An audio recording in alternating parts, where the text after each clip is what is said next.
Better Together with Maria, your life improvement series. Whenever we experience something not working, or for me, it was just the disappointment of being in an environment where I saw bad things happen to good people all the time. It's disappointing. It's disheartening. And the older I got, I would still see a lot of injustice or things happen. And it would just make me feel like, oh, this world is not for me. Success is not for me. This is for other people. This is for people that aren't like me. And so that begins to build a barricade because you don't want to get disappointed. I didn't want to get hurt. I didn't want to get disappointed.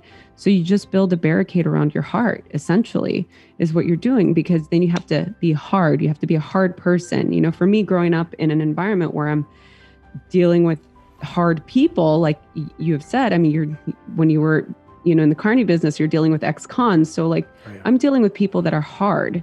So I felt like I need to be hard as well.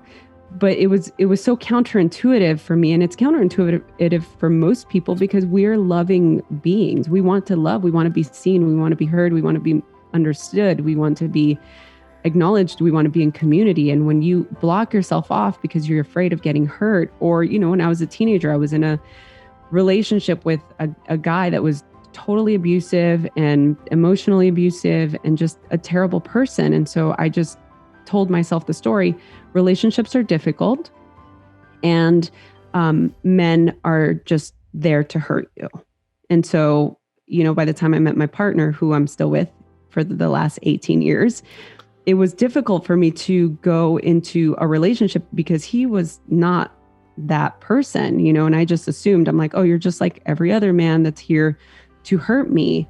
So I have to protect myself. I have to just close myself off and not get too close. And I think that when you're hard, that's the thing we think, oh, I'm just going to close myself off to romantic relationships, but you end up closing yourself off to everything else. It's not just relationships. It's you're closing yourself off to the love from your family. You're closing yourself off to the love from your environment, from something that can potentially help you in your career. Just over the time, it begins to sort of corrode what's inside if you don't use it, right? I mean, that's the thing that begins to happen. And I feel that's just tying back into what we were saying earlier about how we can become so disappointed and asleep in our life. I think that that's part of the sleeping through your life, is creating this barricade around your heart that doesn't allow anything else to come in. So when we can actually break through that and give ourselves, the chance to take a chance, to make a mistake, to fail. I mean, I love your story about the surfing because you already knew. I have two things that I want to say about that because I can totally relate, and you're literally speaking to my heart when you're saying that. Because when you're not in a great place, you're experiencing a lot of disappointments, and we've all had those weeks where everything just one thing after another, and then we perpetuate it by saying, oh, this is a bad week.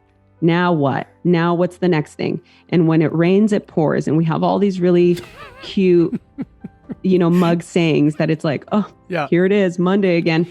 And it's like, you're perpetuating that. You can have the opportunity to stop that from happening and say, you know what? I'm going to reset. I'm going to actually go. I've had a tough week. And you know what? I'm going to be okay with failing. I'm going to be okay with this. I'm going to go and put myself out there. And it does create an opening. But it really depends on the type of person that you are, because if you're not in a good place, then it's probably better for you to not do it, but the thing is, it's about cultivating discernment. And that's another reason why I love meditation and mindfulness so much and doing all of these healing modalities.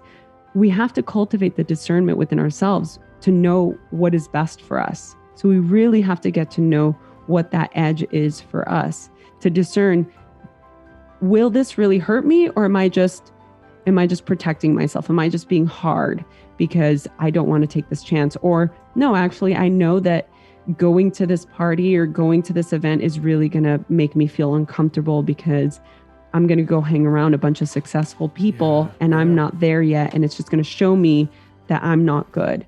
Or it could be like, you know what? I'm going to go to that party with all these really successful people and network and just see how I can be of service and learn from them, as opposed to just constantly comparing yourself to other people.